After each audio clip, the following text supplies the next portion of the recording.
दक्षिण भारताचं प्रवेशद्वार मानल्या जाणाऱ्या कर्नाटक राज्याच्या राजकारणामध्ये एक अत्यंत मोठी आणि खळबळजनक बातमी समोर आलेली आहे। कर्नाटकमध्ये खूप मोठा सत्तापालट म्हणजेच पॉवर ट्रान्सफर होण्याची शक्यता वर्तवली जाते आहे। काँग्रेस पक्षाच्या अंतर्गत वर्तुळामध्ये गेल्या अनेक महिन्यांपासून सुरू असलेली अंतर्गत धुसफूस आता एका निर्णायक वळणावरती येऊन पोहोचलेली आहे।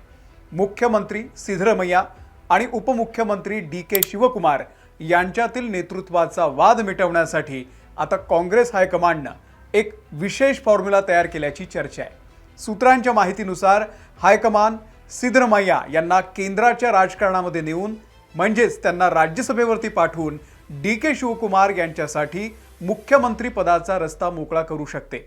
पण हा प्रश्न उरतोच की ही सिद्धरामय्या यांची सन्मानजनक पाठवणी आहे की काँग्रेसमधील अंतर्गत सत्तेचा एक मोठा खेळ आहे। आजच्या या व्हिडिओमधून आपण कर्नाटकातील या राजकीय भूकंपाचं सविस्तर विश्लेषण करणार आहोत। व्हिडिओ शेवटपर्यंत बघा। नमस्कार, मी अमोल किन्होळकर, आपण पाहत आहात महाराष्ट्र टाइम्स ऑनलाइन।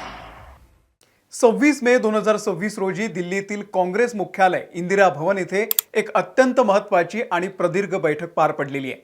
यामध्ये काँग्रेसचे अध्यक्ष मल्लिकार्जुन खरगे, लोकसभेचे विरोधी पक्षनेते राहुल गांधी आणि सरचिटणीस के.सी. वेणुगोपाल यांनी मुख्यमंत्री सिद्धरामय्या आणि डी.के. शिवकुमार यांच्याशी स्वतंत्रपणे आणि एकत्रित चर्चा केली। 18 जून रोजी होणाऱ्या राज्यसभा निवडणुकीमध्ये सिद्धरामय्या यांना उमेदवारी देऊन दिल्लीच्या केंद्रीय राजकारणामध्ये त्यांच्याकडे एक मोठी जबाबदारी दिली जाण्याची शक्यता वर्तवली जाते आहे।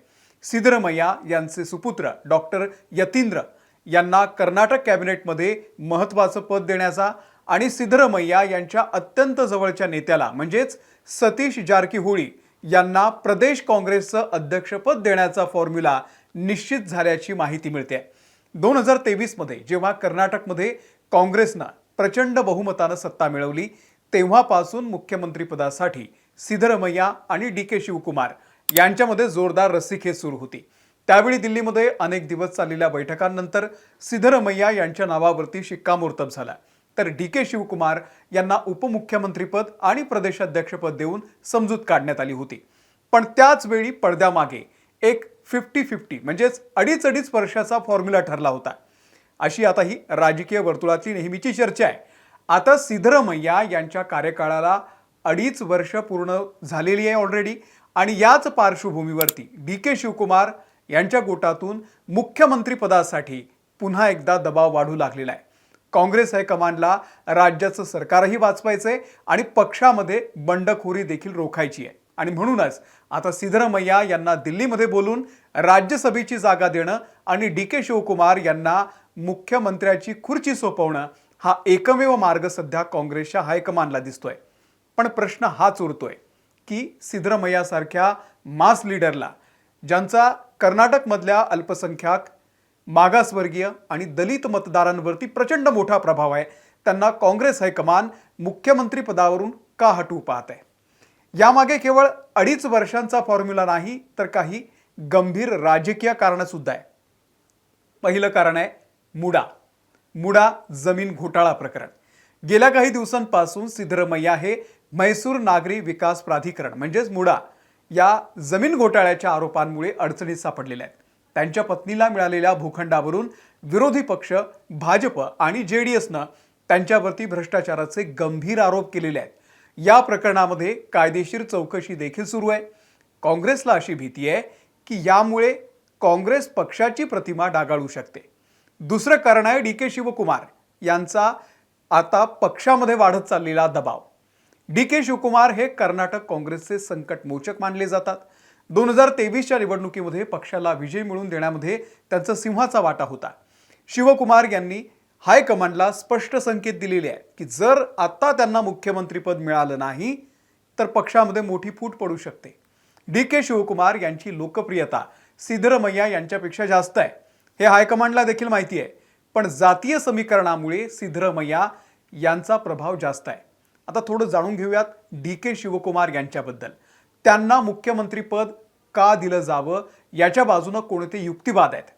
डी.के. शिवकुमार हे केवळ एक नेते नाहीत, तर ते काँग्रेसचे अत्यंत श्रीमंत आणि संघटन कौशल्यामध्ये माहिर असलेले रणनीतिकार आहेत। जेव्हा जेव्हा देशभरामध्ये कर्नाटकमध्ये नाही, देशभरामध्ये काँग्रेसवरती संकट आलं तेव्हा रिसॉर्ट पॉलिटिक्स असो किंवा आमदारांना फुटण्यापासून वाचवणं असो, शिवकुमार यांनी नेहमीच पक्षासाठी ढाल म्हणून काम केलेलं आहे.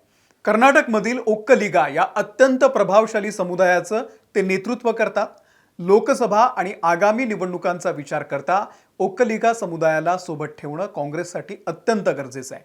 शिवकुमार यांचे समर्थक उघडपणे म्हणतायत की आता शिवकुमार यांच्या संयमाची परीक्षा संपलेली असून त्यांना त्यांचा हक्क मिळालाच पाहिजे, म्हणजेच त्यांना मुख्यमंत्रीपद दिलंच पाहिजे.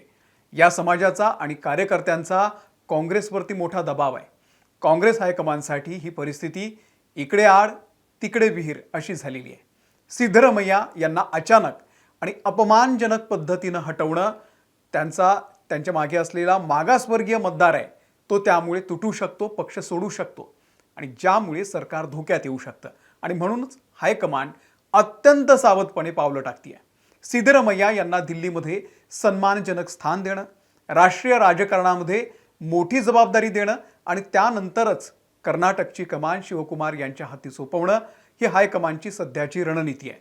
पण राजकारणामध्ये गोष्टी जितक्या सोप्या दिसतात तितक्या असतातच असं नाही. सिद्धरामय्यांचे समर्थक आमदार हे सत्ता हस्तांतरण सहजासहजी स्वीकारतील का, हा एक मोठा प्रश्न आहे. जर अंतर्गत बंडखोरी झाली तर भाजप या संधीचा फायदा उठवण्यासाठी अगदी टपून बसलेला आहे. कर्नाटकमधील हे पॉवर ट्रान्सफरचा खेळ आता शेवटच्या टप्प्यात पोहोचलेला आहे. काँग्रेस पक्षासमोरचं सर्वात मोठं आव्हान हे आहे की कोणताही वाद न घालता हा सत्ता बदल घडवून आणणं. जर सिद्धरामय्या यांनी हायकमांडचा शब्द मानून शांतपणे पद सोडलं तर DK शिवकुमार यांच्या रूपानं कर्नाटकला नवा मुख्यमंत्री मिळेल. पण जर या बदलामध्ये थोडी जरी चूक झाली तरी कर्नाटकातील काँग्रेस सरकार स्थिर राहणं कठीण होणार आहे. कर्नाटकमध्ये आगामी काही दिवसांमध्ये म्हणजेच पुढच्या 2-3 दिवसांमध्ये या घडामोडी घडतील असा अंदाज आहे. DK शिवकुमार हे कर्नाटकचे नवीन मुख्यमंत्री म्हणून शपथ घेण्याची शक्यता जास्त आहे. तुम्हाला नेमकं काय वाटतंय?